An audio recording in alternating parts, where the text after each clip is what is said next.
ಮೋದಿ ಅವರು ಅಧಿಕಾರಕ್ಕೆ ಬಂದು 12 ವರ್ಷ ಆಯ್ತು. 12 ವರ್ಷದಲ್ಲಿ ಇಂಥದ್ದೊಂದು ಕರೆ ಯಾವತ್ತೂ ಕೊಟ್ಟಿರ್ಲಿಲ್ಲ. ಮುಂದಿನ 1 ವರ್ಷ ಚಿನ್ನ ಖರೀದಿಯನ್ನ ಆದಷ್ಟು ಕಡಿಮೆ ಮಾಡಿ ಅಂತ ಒಂದು ಕರೆ ಕೊಟ್ಟಿದ್ದಾರೆ. ಇದಕ್ಕೆ ನಿಮ್ಮ ಅಭಿಪ್ರಾಯ ಏನು ಸರ್? ನೋಡಿ, ಮೋದಿ ಅವ್ರು ನೆನ್ನೆ ಏನು ಹೈದರಾಬಾದಲ್ಲಿ ಅವ್ರ ಸ್ಪೀಚ್ ಅಲ್ಲಿ ಕ್ಲಿಯರ್ ಆಗಿ ಹೇಳಿದ್ರು, ಚಿನ್ನ ಖರೀದಿಯನ್ನ ಖಂಡಿತ ಇನ್ನೊಂದು ವರ್ಷ ಮುಂದೂಡಿ ಅಥವಾ ಚಿನ್ನದ ಬಳಕೆಯನ್ನ ಕಡಿಮೆ ಮಾಡಿ.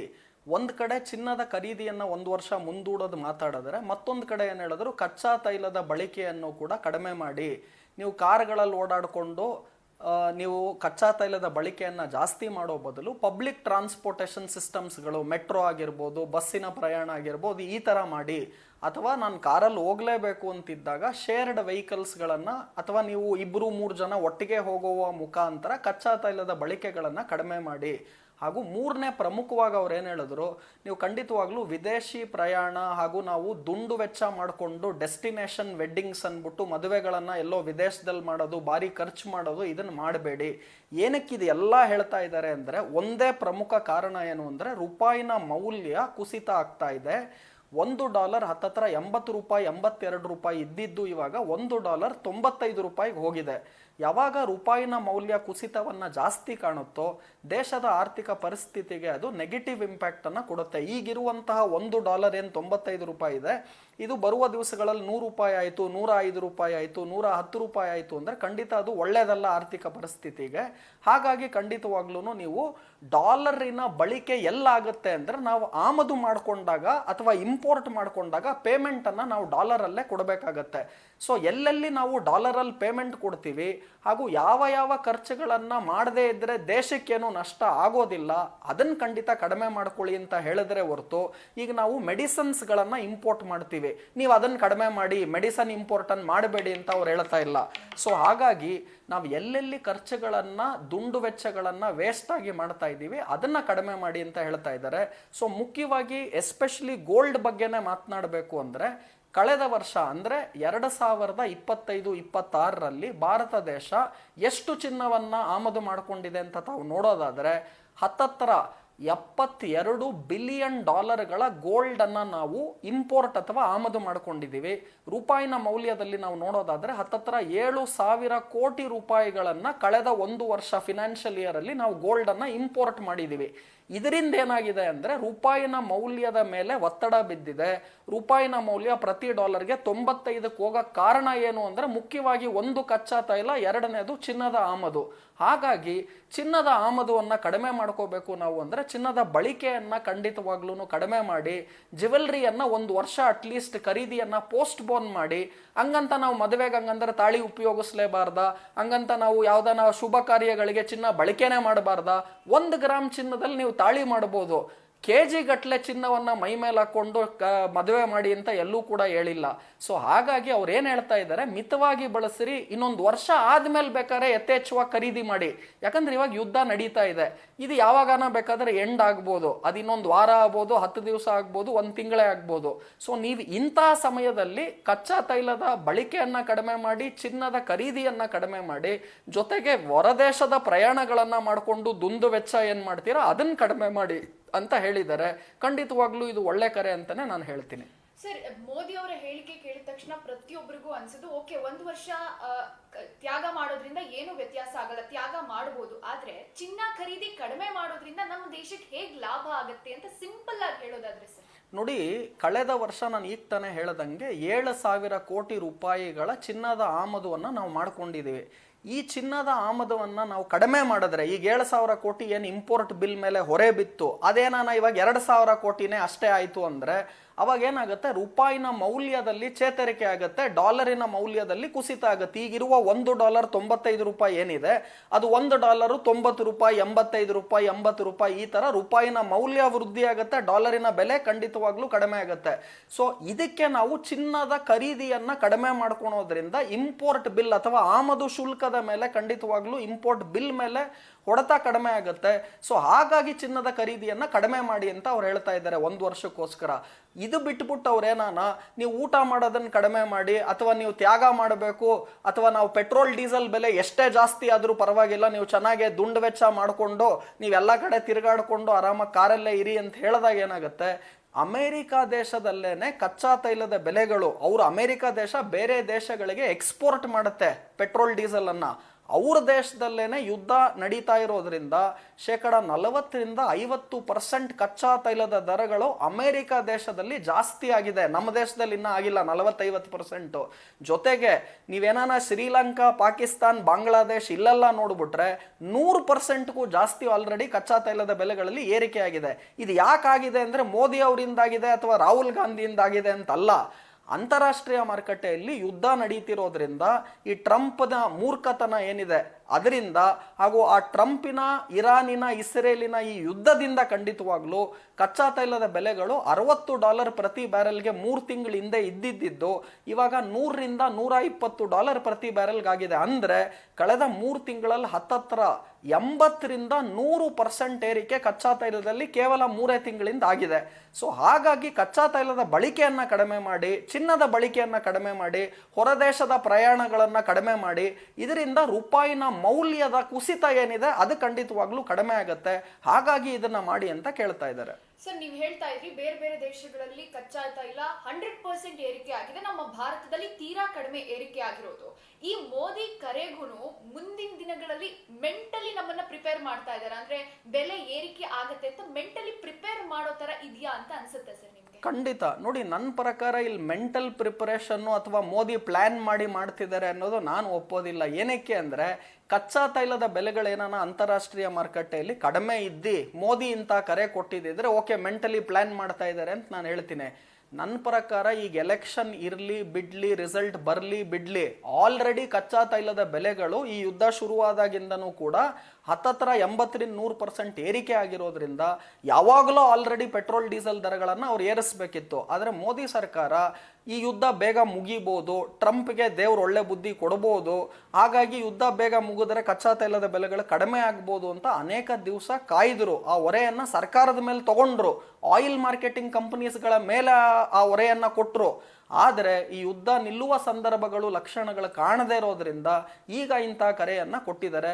ಸೊ ನನ್ನ ಪ್ರಕಾರ ಇವತ್ತಿನ ರೇಟ್ ಕಚ್ಚಾ ತೈಲ ಎಷ್ಟಿದೆ ಅಂತಾರಾಷ್ಟ್ರೀಯ ಮಾರುಕಟ್ಟೆಯಲ್ಲಿ, ಈಗ $105 ಪ್ರತಿ ಬ್ಯಾರೆಲ್ಗಿದೆ, $120-125 ಪ್ರತಿ ಬ್ಯಾರೆಲ್ಗೂ ಹೋಗಿತ್ತು.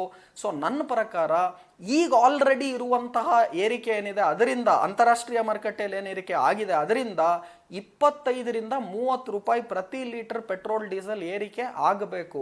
ಆದರೆ ಮೋದಿ ಸರ್ಕಾರ ಏನು ಯೋಚನೆ ಮಾಡ್ತಿದೆ ಅಂದ್ರೆ ಇದನ್ನ 3 ಫೇಸ್ ಅಥವಾ ಒಂದು 4 ಫೇಸ್, 3-4 ಹಂತದಲ್ಲಿ ಏರಿಕೆ ಮಾಡೋಣ.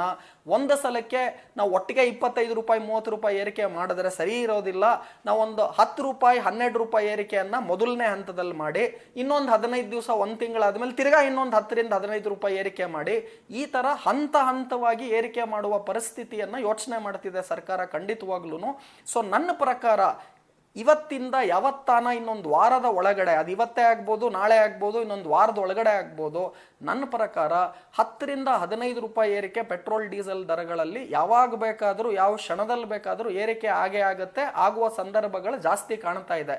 ಆದರೆ ಏನಾನ ಇನ್ನೊಂದು ವಾರ 10 ದಿವಸದಲ್ಲಿ ಯುದ್ಧ ನಿಂತೋಯ್ತು ಅನ್ಕೋಣ, ಅಮೆರಿಕ, ಇರಾನ್, ಇಸ್ರೇಲ್ ನಡುವೆ, ಅಥವಾ ಸ್ಟ್ರೈಟ್ ಆಫ್ ಹರ್ಮೋಸ್ ಏನಿದೆ ಅದನ್ನ ಏನಾನ ಇಮಿಡಿಯೇಟ್ ಆಗಿ ಓಪನ್ ಮಾಡಿದ್ರು, ಯಾವುದೇ ರೀತಿಯಾದಂತಹ ಬ್ಲಾಕೇಡ್ ಏನು ಅಮೆರಿಕ ದೇಶ ಮಾಡ್ತಾ ಇದೆ, ಆ ದಿಗ್ಬಂಧನ ಅಂತ ನೀವು ಕರಿಬಹುದು, ಅದನ್ನ ಅವ್ರು ಏನಾನ ಅಮೆರಿಕ ದೇಶ ಹಿಂಪಡೆದ್ರೆ ಬ್ಲಾಕೇಡ್ ಅನ್ನ, ಇದೆಲ್ಲ ಆಯ್ತು ಅಂದ್ರೆ ಖಂಡಿತ ಕಚ್ಚಾ ತೈಲದ ಬೆಲೆಗಳ ಅಂತಾರಾಷ್ಟ್ರೀಯ ಮಾರುಕಟ್ಟೆಯಲ್ಲಿ ದಿಢೀರಂತ ಕುಸಿತ ಕಾಣುತ್ತೆ. ಅವಾಗ ನಾವು 3 ಹಂತ 4 ಹಂತದಲ್ಲಿ ಏನು ಏರಿಕೆ ಮಾಡೋದು ಬೇಕೇ ಆಗಿಲ್ಲ, ಒಂದೇ ಹಂತದ ಏರಿಕೆ ಏನು ಮಾಡಿದ್ರು $10-15 ಅಷ್ಟೇ ಸಾಕಾಗ್ಬೋದು. ಸೊ ಹಾಗಾಗಿ ವೈಜ್ಞಾನಿಕವಾಗಿ ನಾವು ಯೋಚನೆ ಮಾಡೋದಾಯ್ತು ಅಂದ್ರೆ ಎಷ್ಟು ಬೇಗ ಅಂತಾರಾಷ್ಟ್ರೀಯ ಯುದ್ಧ ಏನು ನಡೀತಾ ಇದೆ ಇವಾಗ ಇರಾನ್, ಇಸ್ರೇಲ್, ಅಮೆರಿಕ ನಡುವೆ, ಇದು ಎಷ್ಟು ಬೇಗ ನಿಲ್ಲುತ್ತೋ ಅಷ್ಟು ಬೇಗ ಅಂತಾರಾಷ್ಟ್ರೀಯ ಮಾರುಕಟ್ಟೆಯಲ್ಲಿ ಕಚ್ಚಾ ತೈಲದ ಬೆಲೆಗಳು ಕಡಿಮೆ ಆಗುತ್ತೆ. ಯಾವಾಗ ಅಂತಾರಾಷ್ಟ್ರೀಯ ಮಾರುಕಟ್ಟೆಯಲ್ಲಿ ಕಚ್ಚಾ ತೈಲದ ಬೆಲೆಗಳು ಕಡಿಮೆ ಆಗುತ್ತೋ ನಮಗೆ ಯಾವುದೇ ರೀತಿಯಾದ ಪೆಟ್ರೋಲ್ ಡೀಸೆಲ್ ದರಗಳ ಏರಿಕೆಯ ಹೊರೆ ಖಂಡಿತವಾಗ್ಲೂ ಬೀಳೋದಿಲ್ಲ. ಸೊ ಇದು ಯಾವಾಗ ಯುದ್ಧ ಮುಗಿಯುತ್ತೆ ಬೇಗ ಅಂತ ಯಾರು ಹೇಳಕ್ಕಾಗಲ್ಲ. ಟ್ರಂಪ್ ಕೇಳಿದ್ರೆ ಇರಾನ್ ಕೇಳಲ್ಲ ಮಾತು, ಇರಾನ್ ಕೇಳಿದ್ರೆ ಟ್ರಂಪ್ ಅವ್ರ ಮಾತನ್ನು ಕೇಳಲ್ಲ. ಸೊ ಇಂಥ ಸಂದರ್ಭದಲ್ಲಿ ಮೋದಿ ಅವ್ರು ಏನ್ ಹೇಳ್ತಾ ಇದ್ದಾರೆ, ನಾವೇನ್ ಎಚ್ಚರಿಕೆ ತಗೋಬಹುದು, ನಾವೇನ್ ಪ್ರಿಕಾಷನ್ಸ್ ಗಳನ್ನ ತಗೋಬಹುದು, ಅದನ್ನ ನಾವ್ ಯಾಕೆ ಮಾಡಬಾರ್ದು. ಈಗ ನೀವು ಮೆಟ್ರೋ ಟ್ರೈನ್ ಅನ್ನ ಬಳಕೆ ಮಾಡೋದ್ರಿಂದ ಅಥವಾ ನೀವು ಬಸ್ಸಲ್ಲಿ ಓಡಾಡೋದ್ರಿಂದ, ಪಬ್ಲಿಕ್ ಟ್ರಾನ್ಸ್ಪೋರ್ಟೇಷನ್ ಅನ್ನ ಬಳಕೆ ಮಾಡೋದ್ರಿಂದ ಕಚ್ಚಾ ತೈಲದ ಆಮದು ಏನಾಗುತ್ತೆ ಅದು ಕಡಿಮೆ ಆಗುತ್ತೆ. 16,000 ಕೋಟಿ ರೂಪಾಯಿಗಳು ಒಂದು ವರ್ಷದಲ್ಲಿ ಕಚ್ಚಾ ತೈಲದ ಆಮದನ್ನ ಭಾರತ ದೇಶ ಮಾಡ್ತಾ ಇದೆ. ಇದು ಹತ್ತತ್ರ 30%, 30% ಶೇಕಡ ನಾವೇನು ಆಮದು ಮಾಡ್ತೀವಿ ಅದರಲ್ಲಿ 30% ಶೇಕಡ ಇರೋದು ಬರೀ ಕಚ್ಚಾ ತೈಲ. ಸೊ ಹಾಗಾಗಿ ಕಚ್ಚಾ ತೈಲದ ಬಳಕೆಯನ್ನ ಮಿತವಾಗಿ ಮಾಡಿ, ಇದು ಖಂಡಿತವಾಗ್ಲೂ ಒಳ್ಳೇದು. ಆಮೇಲೆ ಆಲ್ಟರ್ನೇಟಿವ್ ಫ್ಯೂಯಲ್ ಅಂತ ಕರಿತೀವಿ, ಅಂದ್ರೆ ಕಚ್ಚಾ ತೈಲದ ಬದಲಾಗಿ ನಾವು ಬೇರೆ ಏನ್ ಮಾಡಬಹುದು. ಫಾರ್ ಎಕ್ಸಾಂಪಲ್ ಸೋಲಾರ್ ಬಳಕೆ ಆಗಿರ್ಬೋದು, ಎಲೆಕ್ಟ್ರಿಕ್ ವೆಹಿಕಲ್ಗಳ ಬಳಕೆ ಆಗಿರ್ಬೋದು, ಅದೇ ರೀತಿ ಗ್ರೀನ್ ಹೈಡ್ರೋಜನ್ ಆಗಿರ್ಬೋದು. ಈ ತರ ಪರ್ಯಾಯ ವ್ಯವಸ್ಥೆಗಳು ಏನೇನು ಮಾಡಬಹುದು ಅದರ ಕಡೆನೂ ಕೂಡ ನಾವು ಖಂಡಿತವಾಗ್ಲೂ ಗಮನ ಕೊಡಬೇಕು. ಸೊ ಇದು ಮಾಡೋದ್ರಿಂದ ರೂಪಾಯಿನ ಮೌಲ್ಯದ ಕುಸಿತವನ್ನ ನಾವು ಖಂಡಿತವಾಗ್ಲೂ ಕಡಿಮೆ ಮಾಡ್ಕೋಬಹುದು. ಹಾಗೂ ಕಚ್ಚಾ ತೈಲದ ಇಂಪೋರ್ಟ್ ಅನ್ನ ಕಡಿಮೆ ಮಾಡೋದ್ರಿಂದ ನಾವು ಖಂಡಿತ ಆಲ್ಟರ್ನೇಟಿವ್ ಫ್ಯೂಯಲ್ಸ್ ಗಳನ್ನ ಬಳಸೋದ್ರಿಂದ ಭಾರತ ದೇಶದ ಆರ್ಥಿಕ ಪರಿಸ್ಥಿತಿ ಕುಸಿತ ಕಾಣದೇ ಇರಂಗೆ ನಾವು ನೋಡ್ಕೋಬಹುದು ಅನ್ನೋದಕ್ಕೋಸ್ಕರ ಈ ಕರೆಯನ್ನ ಕೊಡ್ತಾ ಇದ್ದಾರೆ. ಸರ್, ಇದು ಬಹು ಬೇಡಿಕೆಯ ಪ್ರಶ್ನೆ. ಇವಾಗ ಜನಸಾಮಾನ್ಯರಲ್ಲಿ ಒಂದ್ ರೀತಿ ಮಿಶ್ರ ಪ್ರತಿಕ್ರಿಯೆ ವ್ಯಕ್ತವಾಗ್ತಾ ಇದೆ. ಕೆಲವೊಬ್ರು ಹೇಳ್ತಾರೆ ತ್ಯಾಗ ಮಾಡ್ಬೋದು, ಒಂದ್ ವರ್ಷ ಏನಾಗಲ್ಲ. ಇನ್ ಕೆಲವೊಬ್ರು ನಾವು ಚೀಟಿ ಹಾಕ್ಬಿಟ್ಟಿದೀವಿ, ಅದಕ್ಕೆ ಚಿನ್ನ ಬಿಟ್ಟು ಬೇರೇನ್ ಬರೋದಿಲ್ಲ ಅಂತ. ಈ ಸೇವಿಂಗ್ಸ್, ಚಿನ್ನ ಅಂದ್ರೆ ನಮ್ಮ ಪ್ರಕಾರ ಸೇವಿಂಗ್ಸ್. ಸೊ ಚಿನ್ನ ಹೊರತುಪಡಿಸಿದ್ರೆ ಸೇವಿಂಗ್ಸ್ಗೆ ಪರ್ಯಾಯ ಮಾರ್ಗ ಏನಿರ್ಬೋದು ಸರ್? ನೋಡಿ, ಮೊದಲನೇದಾಗಿ ನಮ್ಮಲ್ಲಿರುವಂತಹ 140ರಿಂದ 145 ಕೋಟಿ ಜನಸಂಖ್ಯೆ ಇದೆ. ಅದರಲ್ಲಿ ಚಿನ್ನ ಖರೀದಿ ಮಾಡೋರು ಎಷ್ಟು ಜನ ಅಂದ್ರೆ ತುಂಬಾ ಕಡಿಮೆ ಜನ. ಯಾಕೆ ಅಂದ್ರೆ ಇವತ್ತು ಕೂಡ ಭಾರತ ದೇಶದಲ್ಲಿ ಜನಸಾಮಾನ್ಯರಿಗೆ ಇವತ್ತು 2 ಹೊತ್ತು ಊಟ, ಬಟ್ಟೆ, ಒಂದು ಮನೆ ಇದ್ರೆ ಸಾಕಾಗಿದೆ. ಈ ಚಿನ್ನ ಖರೀದಿ ಮಾಡುವ ಪ್ರಮಾಣ ಅಥವಾ ಅವ್ರು ತಗೊಳೋವ್ರ ಪ್ರಮಾಣ ಏನಿದೆ ಅದು ಖಂಡಿತ 145 ಕೋಟಿ ಜನಸಂಖ್ಯೆಗೆ ಕಡಿಮೆನೇ ಇದೆ. ಮೋದಿ ಏನ್ ಹೇಳ್ತಿದ್ದಾರೆ, ಇನ್ನೊಂದು ವರ್ಷ ಖಂಡಿತವಾಗ್ಲೂ ಚಿನ್ನದ ಖರೀದಿಯನ್ನ ಪೋಸ್ಟ್ ಬೋನ್ ಮಾಡ್ಕೊಳ್ಳಿ. 1 ವರ್ಷ ಆದ್ಮೇಲೆ ನೀವು ಖರೀದಿ ಮಾಡಿ, ಅದೇನ್ ಮಾಡ್ತಿರೋ ನೀವು. ಈಗ ಯಥೇಚ್ಛವಾಗಿ ತಗೋಬೇಡಿ, ಎಷ್ಟು ಬೇಕೋ ಅಷ್ಟು ತಗೊಳ್ಳಿ. ಒಂದ್ ಮದುವೆಗೆ ಒಂದು ತಾಳಿ ಬೇಕೋ ಅದು ತಗೊಳ್ಳಿ ಚಿನ್ನದಲ್ಲೇನೆ. ಹಂಗನ್ಬಿಟ್ಟು ನೀವು ಯಥೇಚ್ಛವಾಗಿ ಈ ಚಿನ್ನ ಖರೀದಿ ಮಾಡೋದು ಈ ಸಮಯದಲ್ಲಿ ಮಾಡಬೇಡಿ. ಅದು ಮಾಡಿದ್ರೆ ರೂಪಾಯಿನ ಮೌಲ್ಯ ಕುಸಿತ ಆಗುತ್ತೆ, ಅದರಿಂದ ಆರ್ಥಿಕ ಪರಿಸ್ಥಿತಿಗೆ ಹೊಡೆತ ಬೀಳುತ್ತೆ ಅಂತ ಹೇಳ್ತಿದ್ದಾರೆ. ಸೊ ಜನ ಏನ್ ಮಾಡ್ಬೋದು, ನಾವು ಇನ್ವೆಸ್ಟ್ಮೆಂಟು, ನಾವು ಚೀಟಿ ಹಾಕ್ತಿದೀವಿ, ತಿಂಗಳು ಕಟ್ತಾ ಇದೀವಿ, ಅದು ಕಟ್ಕೊಂಡೋಗಿ ಹೊಸ ಚೀಟಿಗಳನ್ನ ಹಾಕೊಳಕ್ ಹೋಗ್ಬೇಡಿ ಇವಾಗ ಅಂತ ಹೇಳ್ತಾ ಇದ್ದಾರೆ. ಮದುವೆ ಮಾಡ್ತೀವಿ ಸರ್, ನಾವು ಗೃಹಪ್ರವೇಶ ಮಾಡ್ತೀವಿ ಸರ್, ನಾವು ಅಕ್ಷಯ ತೃತೀಯ ಮಾಡ್ತೀವಿ, 1 ಗ್ರಾಮ್ ಚಿನ್ನ ತಗೊಂತೀವಿ ಅಂದ್ರೆ ತೋಳಿ, ಕೆಜಿ ಗಟ್ಲೆ ತಗೋಬೇಡಿ, ಗ್ರಾಮ್ ಗಟ್ಲೆ ತಗೋಬೇಡಿ ಅಂತ ಅವ್ರು ಹೇಳ್ತಾ ಇದ್ದಾರೆ ಅಷ್ಟೇ. ಆಮೇಲೆ ಇದಕ್ಕೆ ಪರ್ಯಾಯವಾಗಿ ನಾವೇನ್ ಮಾಡ್ಬೋದು, ಆಯ್ತು ಬ್ಯಾಂಕ್ ಡೆಪಾಸಿಟ್ಸ್ಗಳಲ್ಲಿ ಹೂಡಿಕೆ ಮಾಡಿ, ಮ್ಯೂಚುವಲ್ ಫಂಡ್ಗಳಲ್ಲಿ ಹೂಡಿಕೆ ಮಾಡಿ, ರಿಯಲ್ ಎಸ್ಟೇಟ್ ಅಲ್ಲಿ ಹೂಡಿಕೆ ಮಾಡಿ, ಶೇರ್ಸ್ಗಳಲ್ಲಿ ಹೂಡಿಕೆ ಮಾಡಿ. So with in India investment ಮಾಡಿ ಅಂತ ಹೇಳ್ತಿದ್ದಾರೆ. ಮೋದಿ ಏನ್ ಹೇಳಿದ್ರು ಅಂದ್ರೆ ವಿದೇಶಿ ಪ್ರಯಾಣ ಮಾಡಬೇಡಿ. ಯಾಕಂದ್ರೆ ನೀವು ವಿದೇಶಿ ಪ್ರಯಾಣ ಮಾಡಬೇಕು ಅಂದ್ರೆ ಡಾಲರ್ಗಳಲ್ಲಿ ಪೇಮೆಂಟ್ ಮಾಡಬೇಕು. ನಾನು ಸ್ವಿಟ್ಜರ್ಲ್ಯಾಂಡ್ಗೆ ಹೋಗ್ತೀನಿ, ಮೊರಿಷಿಯಸ್ಗೆ ಹೋಗ್ತೀನಿ, ನಾನು ದುಬೈಗೆ ಹೋಗ್ತೀನಿ ಅನ್ನೋ ಬದಲು ನೀವು ಇಲ್ಲೇ ಭಾರತ ದೇಶದಲ್ಲೂ ಕೂಡ ಸ್ವಿಟ್ಜರ್ಲ್ಯಾಂಡ್ ಇದೆ, ಇಲ್ಲೇ ಭಾರತ ದೇಶದಲ್ಲೂ ಕೂಡ ಮೊರಿಷಿಯಸ್ ಇದೆ, ಅಲ್ಲಿ ಪ್ರಯಾಣ ಮಾಡಿ. ನೀವು ಭಾರತ ದೇಶದಲ್ಲಿ ಎಷ್ಟೇ ಟೂರ್ ಮಾಡಿದ್ರು ಕೂಡ, ಪ್ರಯಾಣ ಮಾಡಿದ್ರು ಕೂಡ ನೀವು ಪೇಮೆಂಟ್ ಅನ್ನ ರೂಪಾಯಿನ ಮೌಲ್ಯದಲ್ಲೇ ಕೊಡ್ತೀರಾ. ನೀವು ಅದೇ ವಿದೇಶಿ ಪ್ರಯಾಣ ಮಾಡ್ತೀರಾ ಅಂದ್ರೆ ಎಲ್ಲಾ ಪೇಮೆಂಟ್ ಅನ್ನ ಡಾಲರ್ಗಳಲ್ಲಿ ಪೇಮೆಂಟ್ ಮಾಡಬೇಕಾಗತ್ತೆ. ಸೊ ನನ್ನ ಪ್ರಕಾರ ಇದು ಕೂಡ ಒಳ್ಳೆ ಕರೆ ಅಂತ ಹೇಳ್ತಾ ಇದ್ದೀನಿ. ಅದು ಇವಾಗ ಯುದ್ಧ ನಡೀತಿರೋದ್ರಿಂದ ನಾನು ದುಬೈಗೆ ಹೋಗ್ತೀನಿ, ನಾನು ಅಲ್ಲಿ ಹೋಗ್ತೀನಿ, ಇಲ್ಲಿ ಹೋಗ್ತೀನಿ ವಿದೇಶಕ್ಕೆ ಅಂದ್ರೆ ಅಲ್ಲೆಲ್ಲೂ ಸೇಫ್ಟಿನೂ ಇಲ್ಲ. ಟ್ರಂಪ್ ಯಾವಾಗ ನಿಮ್ಮ ತಲೆ ಮೇಲೆ ಬಾಂಬ್ ಹಾಕ್ತಾನೆ ಅನ್ನೋದು ನಮಗೆ ಗೊತ್ತಾಗಲ್ಲ. ಹಾಗಾಗಿ ಭಾರತ ದೇಶದಲ್ಲೇ ಇರಿ, ಸೇಫ್ ಆಗಿದೆ, ಭಾರತ ದೇಶದಲ್ಲೇ ಪ್ರಯಾಣ ಮಾಡಿ, ಸೇಫ್ಟಿ ಚೆನ್ನಾಗಿದೆ, ನಮ್ಮ ಸೈನಿಕರು ನಮ್ಮನ್ನ ಚೆನ್ನಾಗಿ ಕಾಪಾಡಿದ್ದಾರೆ. ಸೊ ಹಾಗಾಗಿ ವಿದೇಶಿ ಪ್ರಯಾಣವನ್ನ ಇವಾಗ ಮಾಡಬೇಡಿ, ಅದಕ್ಕೆಲ್ಲ ಡಾಲರಲ್ಲಿ ಪೇಮೆಂಟ್ ಮಾಡಬೇಕಾಗತ್ತೆ. ಅದ್ರ ಬದಲು ರೂಪಾಯಿನ ಬಳಕೆಯನ್ನ ಜಾಸ್ತಿ ಮಾಡಬೇಕು ಅಂದ್ರೆ ಪ್ರಯಾಣವನ್ನ ಬರೀ ಭಾರತ ದೇಶದಲ್ಲೇನೆ ಇಡ್ಕೊಳ್ಳಿ ಅಂತ ಹೇಳ್ತಾ ಇದ್ದಾರೆ. ಮೋದಿಯಲ್ಲೂ ಕೂಡ ಊಟ ಮಾಡಬೇಡಿ, ನೀವು ಉಪವಾಸ ಇರಿ ಅಂತ ಹೇಳಿಲ್ಲ. ಚಿನ್ನ ಖರೀದಿಯನ್ನ 1 ವರ್ಷಕ್ಕೆ ಮುಂದೂಡಿ, ಕಡಿಮೆ ಖರೀದಿ ಮಾಡಿ, ಯಥೇಚ್ಛವಾಗಿ ಬೇಡದೇ ಇರೋ ವಿಚಾರಗಳಿಗೋಸ್ಕರವಾಗಿ ಖರೀದಿಗಳನ್ನ ಮಾಡಬೇಡಿ. ಚಿನ್ನ ಒಂದೇ ಅಲ್ಲ, ಇನ್ನೊಂದು ವರ್ಷ ಹೂಡಿಕೆಗಳನ್ನ ಬ್ಯಾಂಕ್ ಡೆಪಾಸಿಟ್ಗಳಲ್ಲಿ ಮಾಡಿ, ಪೋಸ್ಟ್ ಆಫೀಸ್ ಡೆಪಾಸಿಟ್ಸ್ಗಳಲ್ಲಿ ಮಾಡಿ, ಬೇರೆ ಪರ್ಯಾಯ ವ್ಯವಸ್ಥೆಗಳನ್ನ ಮಾಡಿ ಅಂತ ಹೇಳ್ತಾ ಇದ್ದಾರೆ. ಯಾಕೆ ಅಂದ್ರೆ ಚಿನ್ನದ ಇನ್ವೆಸ್ಟ್ಮೆಂಟ್ ನೀವು ಮಾಡದಷ್ಟು ಕೂಡ ಗೋಲ್ಡ್ ಇಂಪೋರ್ಟ್ ಜಾಸ್ತಿ ಮಾಡಬೇಕಾಗತ್ತೆ ಭಾರತ ದೇಶ. ಆ ಗೋಲ್ಡ್ ಇಂಪೋರ್ಟ್ ಅಥವಾ ಗೋಲ್ಡ್ ಆಮದು ಏನ್ ಮಾಡ್ಕೊಂತೀರಾ ಅದಕ್ಕೆ ಪೇಮೆಂಟ್ ಅನ್ನ ಡಾಲರ್ ಅಲ್ಲೇ ಕೊಡಬೇಕಾಗತ್ತೆ.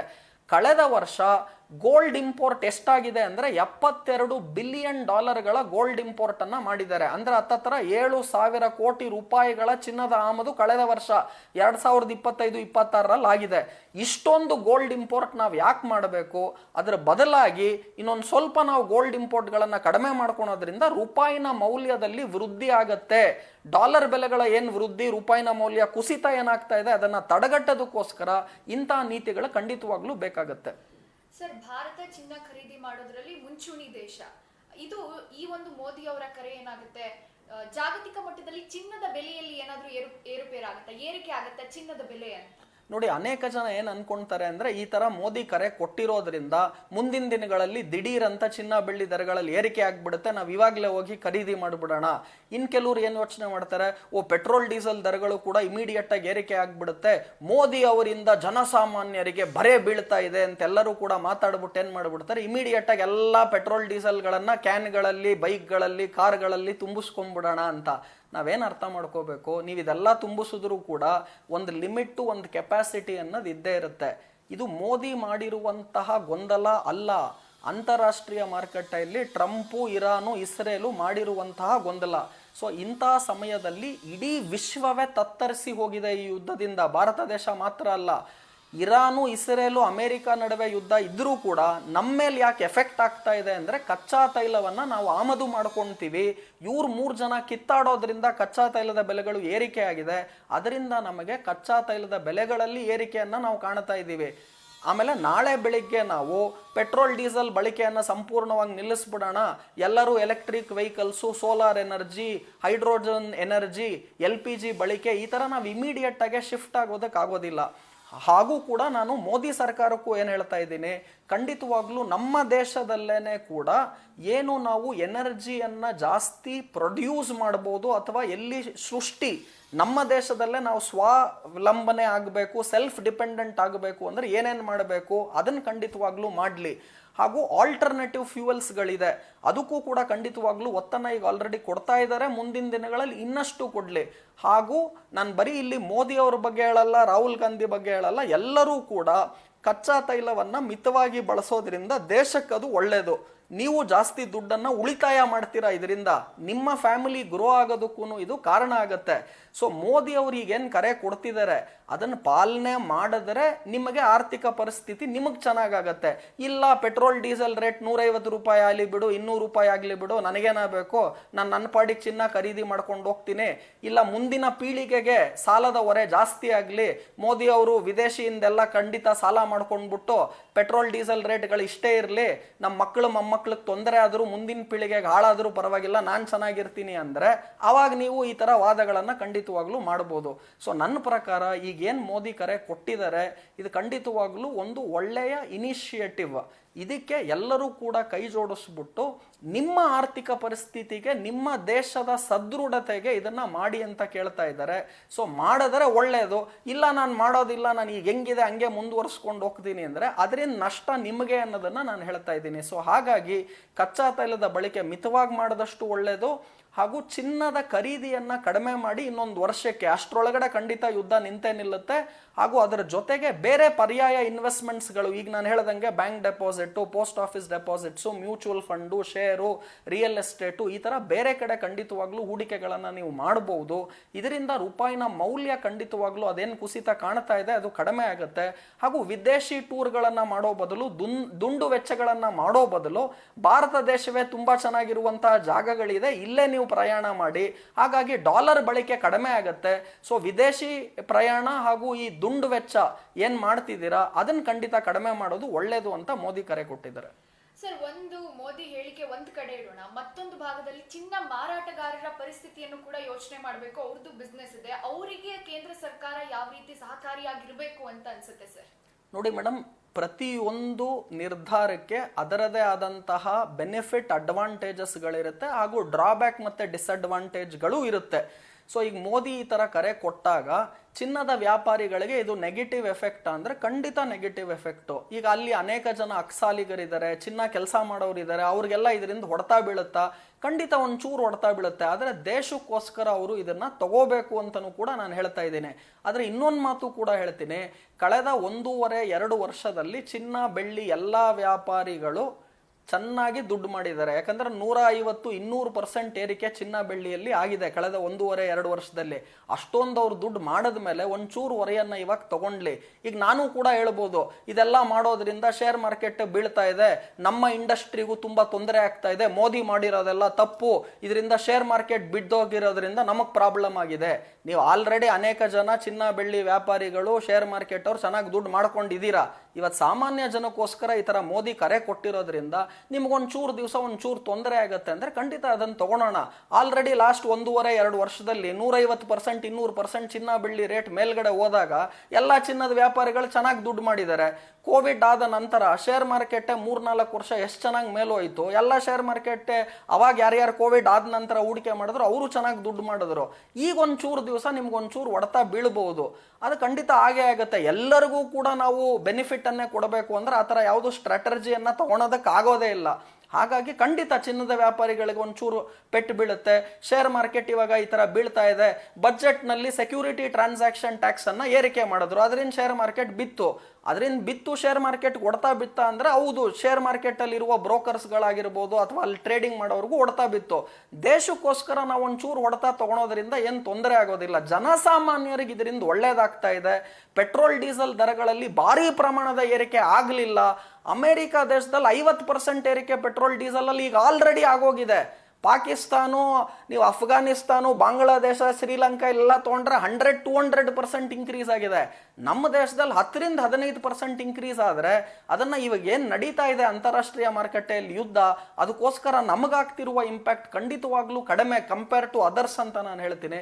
ಸೊ ಹಾಗಾಗಿ ಚಿನ್ನದ ವ್ಯಾಪಾರಿಗೆ ಒಂಚೂರು ತೊಂದರೆ ಆಗತ್ತಿದ್ರಿಂದ ಆಗ್ಲಿ, ದೇಶಕ್ಕೋಸ್ಕರ ಇಷ್ಟು ಸ್ಯಾಕ್ರಿಫೈಸ್ ಅನ್ನ ನೀವು ಮಾಡಿ ಕಳೆದ 2 ವರ್ಷದಲ್ಲಿ ಅನೇಕ ಚಿನ್ನದ ವ್ಯಾಪಾರಿಗಳು ತುಂಬಾ ದುಡ್ಡು ಮಾಡಿದ್ದೀರಾ.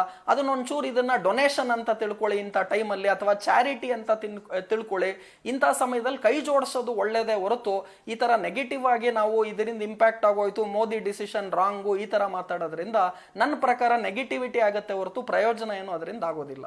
ಸರ್, ಕಡೆ ಪ್ರಶ್ನೆ, ಮೋದಿ ಅವರ ಈ ಕರೆಯನ್ನ ಫಾಲೋ ಮಾಡೋದ್ರಿಂದ ನಮ್ ದೇಶಕ್ಕೆ ಹೇಗ್ ಲಾಭ ಆಗುತ್ತೆ ಒಂದು, ಮತ್ತೊಂದ್ ಕಡೆಯಲ್ಲಿ ಒಂದ್ ರೀತಿ ಪ್ಯಾನಿಕ್ ಕ್ರಿಯೇಟರ್ ಬೆಲೆ ಏರಿಕೆ ಆಗ್ಬಿಡುತ್ತೆ ಅನ್ನೋ ಒಂದು ಪ್ಯಾನಿಕ್ ಇದೆ. ಸೊ ದೇಶದ ಪ್ರಜೆ ಆಗ್ಬಿಟ್ಟು ನಾವೆಲ್ಲರೂ ಕೂಡ ನಮ್ಮ ಪ್ರಧಾನ ಮಂತ್ರಿ ಅವರು ಏನ್ ಡಿಸಿಷನ್ ತಗೊಳ್ತಾ ಇದ್ದಾರೆ ಆ ಡಿಸಿಷನ್ಗೆ ನಾವೆಲ್ಲ ಕೈ ಜೋಡಿಸ್ಬೇಕೇ ಹೊರತು ಅದು ತಪ್ಪು ಅಥವಾ ಆಯಿತು ಅದು ತಪ್ಪಾದರೆ ಅದ್ರ ಬದಲಾಗಿ ಏನು ಮಾಡ್ಬೇಕು ಅದನ್ನು ಹೇಳಿ ಅಂತ ನಾನು ಫಸ್ಟ್ ಕೇಳ್ತೀನಿ. ಸೊ ನೀವು ಆಲ್ಟರ್ನೇಟಿವ್ಸ್ ನೀವು ಸಜೆಸ್ಟ್ ಮಾಡಿ. ನಾನು ಈಗ ತಾನೇ ಹೇಳ್ತಾ ಇದ್ದೆ, ಇವಾಗ ಬೇರೆ ಪಕ್ಷಗಳು ಏನು ಮಾಡಬೇಕು, ಫಸ್ಟ್ ಆಫ್ ಆಲ್ BJP ಪಕ್ಷ ಬರೀ ಮಾತನಾಡತ್ತೆ, ಅವ್ರು ಯಾವುದೇ ರೀತಿಯಾದ ಇಂಪ್ಲಿಮೆಂಟೇಷನ್ ಮಾಡೋದಿಲ್ಲ, ಮಾದರಿಯಾಗಿ ನಿಲ್ಲೋದಿಲ್ಲ. ನಾವು ಕಾಂಗ್ರೆಸ್ ಇಂದ ಇವತ್ತು ರಾಹುಲ್ ಗಾಂಧಿ ಆಗಿರ್ಬೋದು, ಮಲ್ಲಿಕಾರ್ಜುನ್ ಖರ್ಗೆ ಅವರಾಗಿರ್ಬೋದು, ಅಥವಾ JDS ಇಂದ ಕುಮಾರಸ್ವಾಮಿ ಆಗಿರ್ಬೋದು, ನೀವೆಲ್ಲರೂ ಕೂಡ ನಾವಿವತ್ತು ಮೆಟ್ರೋಲ್ ಪ್ರಯಾಣ ಮಾಡ್ತಿದ್ದೀವಿ, ಮೋದಿ ಹೇಳಿದ್ದನ್ನು ನಾವು ಪಾಲಿಸ್ತಾ ಇದ್ದೀವಿ. ಎಲ್ಲ BJP ಅವರು ನೀವು ಕೂಡ ಫಸ್ಟ್ ಮೆಟ್ರೋಲ್ ಓಡಾಡಿ, ಬರೀ ನೀವು ಮಾತಾಡೋದಲ್ಲ ಭಾಷಣ ಕೊಡೋದಲ್ಲ, ನಾವು ಓಡಾಡ್ತಾ ಇದ್ದೀವಿ, ಇವಾಗ ನೀವು ಓಡಾಡಿ ಅಂದಾಗ ಅದು ಜನರಿಗೆ ಸ್ಫೂರ್ತಿ ಆಗತ್ತೆ, ಆ ಪಕ್ಷದವ್ರಿಗೂ ಕೂಡ ಸ್ಫೂರ್ತಿ ಆಗುತ್ತೆ, ಎಲ್ಲರೂ ಕೂಡ ಪಬ್ಲಿಕ್ ಟ್ರಾನ್ಸ್ಪೋರ್ಟೇಷನ್ ಸಿಸ್ಟಮ್ ಅಲ್ಲಿ ಓಡಾಡ್ತಾರೆ. ಸೊ ಈ ವಿಪಕ್ಷದವರು ಕೂಡ ಖಂಡಿತವಾಗ್ಲೂ ನೀವು ಅವ್ರಿಗೆ ಮಾದರಿಯಾಗಿ ನಾವು ಈ ತರ ಮಾಡ್ತೀವಿ ನೀವು ಮಾಡಿ, ಇದು ಮಾಡೋದ್ರಿಂದ ಕಚ್ಚಾ ತೈಲದ ಬಳಕೆ ಮಿತವಾಗತ್ತೆ. ಪಬ್ಲಿಕ್ ಟ್ರಾನ್ಸ್ಪೋರ್ಟೇಷನ್ ಬಳಸೋದ್ರಿಂದ ನಮಗೆ ಡಾಲರಿನ ಮೌಲ್ಯದಲ್ಲಿ ಏನಿವಾಗ ವೃದ್ಧಿ, ರೂಪಾಯಿನ ಮೌಲ್ಯದ ಕುಸಿತ ಆಗ್ತಿದೆ, ಅದನ್ನ ತಡೆಗಟ್ಟೋದಕ್ಕೆ ಕಾರಣ ಆಗುತ್ತೆ. ಎರಡನೇದಾಗಿ ಸಿಂಪಲ್ ಮದುವೆಗಳನ್ನ ಪೊಲಿಟಿಕಲ್ ಪಾರ್ಟಿಯಲ್ಲಿ ನೀವು ಕಾಂಗ್ರೆಸ್, JDS, ಆಪೋಸಿಷನ್ ಪಾರ್ಟಿ ಏನಿದಾರಲ್ಲ, ನಿಮ್ಮ ಮಕ್ಕಳ ಮದುವೆ ಅಥವಾ ನಿಮ್ಮ ಸಂಬಂಧದವ್ರದ್ದು ಮದುವೆ, ಗೃಹಪ್ರವೇಶ ಏನೋ ಮಾಡಿದಾಗ ನೀವು ಸಿಂಪಲ್ ಮದುವೆ ಮಾಡಿ ಅವ್ರಿಗೆ ಮಾದರಿಯಾಗಿ ಹೇಳಿ, ನೋಡಿ ನಾವು ಮಾಡ್ತಾ ಇದ್ದೀವಿ ನೀವು ಯಾಕೆ ಮಾಡ್ತಾ ಇಲ್ಲ ಅಂತ ನೀವು ಕೇಳಿ BJP ಅವ್ರನ್ನ. ಅದರ ಜೊತೆಗೆ ವಿದೇಶಿ ಪ್ರಯಾಣ, ಫಾರಿನ್ ಟೂರ್, ಅಲ್ಲೋದ್ರು ಇಲ್ಲೋದ್ರು ಅಂತ ಅವ್ರು ಏನಾನ ಮಿಸ್ಟೇಕ್ ಮಾಡಿದಾಗ BJP ಅವರು, ನೀವು ಆಪೋಸಿಷನ್ ಅವ್ರಿಗೆ ನಿಮ್ಗೆ ಸಂಪೂರ್ಣವಾಗಿ ಅಧಿಕಾರ ಇದೆ, ಅವ್ರಿಗೆ ತೋರಿಸಿ ಕಿವಿ ಮಾತೇಳಿ. ನೀವು ಒಂದ್ ಕಡೆ ಮೋದಿ ಹೇಳ್ತಾರೆ ವಿದೇಶಿ ಪ್ರಯಾಣ ಮಾಡಬೇಡಿ ಅಂತ, ಎಲ್ಲ BJP ಪೊಲಿಟಿಷಿಯನ್ಸ್ ಎಷ್ಟೊಂದು ಜನ ವಿದೇಶಿ ಪ್ರಯಾಣ ಮಾಡ್ತಿದ್ದಾರೆ, ಇದು ತಪ್ಪು ಅನ್ನೋದನ್ನ ನೀವು ಹೇಳಿ. ಆ ಮುಖಾಂತರವಾಗಿ ಕಾಂಗ್ರೆಸ್ಸು ಚೆನ್ನಾಗಿ ಒಳ್ಳೆ ಪೊಲಿಟಿಕಲ್ ಪಾರ್ಟಿ, ಅದೇ ರೀತಿ JDS ಒಳ್ಳೆ ಪೊಲಿಟಿಕಲ್ ಪಾರ್ಟಿ ಅಂತ ನೀವು ಇಂಪ್ಲಿಮೆಂಟ್ ಮಾಡಿ ಮಾದರಿ ಮಾಡಿ ತೋರಿಸಿ. ಅದರ ಜೊತೆಗೆ ಈಗ ಮೋದಿ ಅವರು ಇಷ್ಟು ಹೇಳಿದ್ದಾರೆ, ಇದು ಬಿಟ್ಟಿನ್ನ ಅನೇಕ ವಿಚಾರಗಳನ್ನ ಮಾಡುವ ಮುಖಾಂತರ ಜನಸಾಮಾನ್ಯರಿಗೆ ಒಳ್ಳೇದಾಗತ್ತೆ.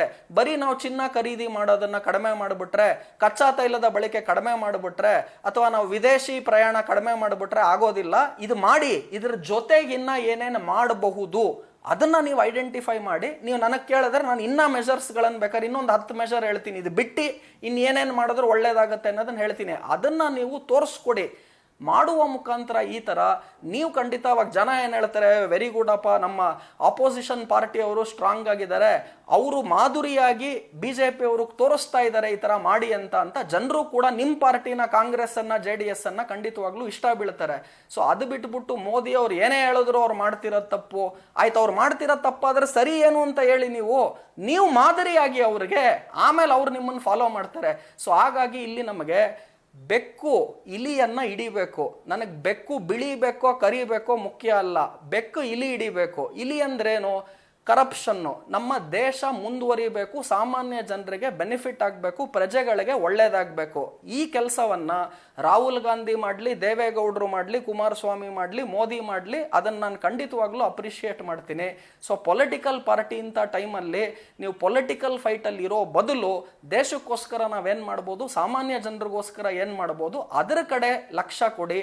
ಹಾಗೂ ಬರೀ ಮಾತನಾಡೋದಲ್ಲ, ನೀವು ಮಾದರಿಯಾಗಿ ಅದನ್ನ ಫಾಲೋ ಮಾಡಿ. ನಾನು ಕೂಡ ಪಬ್ಲಿಕ್ ಟ್ರಾನ್ಸ್ಪೋರ್ಟೇಷನ್ ಸಿಸ್ಟಮ್ ಅನ್ನೇ ಬಳಸ್ತೀನಿ. ನನ್ನ ಹತ್ರನೂ ಬೆನ್ಸ್ ಕಾರ್ ಇದೆ, ಆದರೂ ಕೂಡ ನೆನ್ನೆ ನಾನು ಮೆಟ್ರೋಲೇನೆ ಓಡಾಡ್ತಾ ಇದ್ದೀನಿ. ಅಂದ್ರೆ ಇದು ಮಾಡುವ ಮುಖಾಂತರ ಈಗ ನಿಮ್ಮನ್ನು ಫಾಲೋ ಮಾಡೋರು ಒಂದಷ್ಟು ಜನ ಇದ್ದಾರೆ. ಸೊ ಅವರು ಚೇಂಜ್ ಆಗ್ತಾರೆ. ಸೊ ಒಂದು ಅಳಿಲ್ ಸೇವೆ ಒಬ್ಬೊಬ್ರು ಮಾಡೋದ್ರಿಂದನೂ ಕೂಡ ದೇಶ ಪ್ರಗತಿ ಆಗುತ್ತೆ. ನೀವು ನೆಗೆಟಿವ್ ಆಗಿ ನಾನೊಂಚೂರು ಪೆಟ್ರೋಲ್ ಕಡಿಮೆ ಮಾಡಿಬಿಟ್ರೆ ದೇಶ ಉದ್ಧಾರ ಆಗ್ಬಿಡುತ್ತಾ ಹಂಗೆ ಕೇಳೋ ಬದಲು, ರಾಮಾಯಣದಲ್ಲಿ ಯಾವ ರೀತಿ ಒಂದು ಚಿಕ್ಕ ಅಳಿಲು ಕೂಡ ಸೇವೆಯನ್ನ ಮಾಡಿತು, ಚಿಕ್ಕ ಕೋತಿಗಳು ಕೂಡ ಸೇವೆಯನ್ನ ಮಾಡಿತು, ಅದರಿಂದ ರಾಮ ದೊಡ್ಡವನಾದ. ಆ ತರ ದೇಶ ದೊಡ್ಡದಾಗೋದಕ್ಕೋಸ್ಕರ ಅಳಿಲ್ ಸೇವೆ ಎಲ್ಲರೂ ಕೂಡ ಮಾಡೋದ್ರಿಂದ ಒಳ್ಳೇದಾಗುತ್ತೆ ಅನ್ನೋದನ್ನ ಖಂಡಿತವಾಗ್ಲೂ ಆಶಾಭಾವನೆಯನ್ನ ನಾನು ಹೇಳ್ತೀನಿ. ನ್ಯೂಸ್ ಫಸ್ಟ್, ನಿರ್ಭೀತಿಯಿಂದ ನಿಮ್ಮ ಪರವಾಗಿ.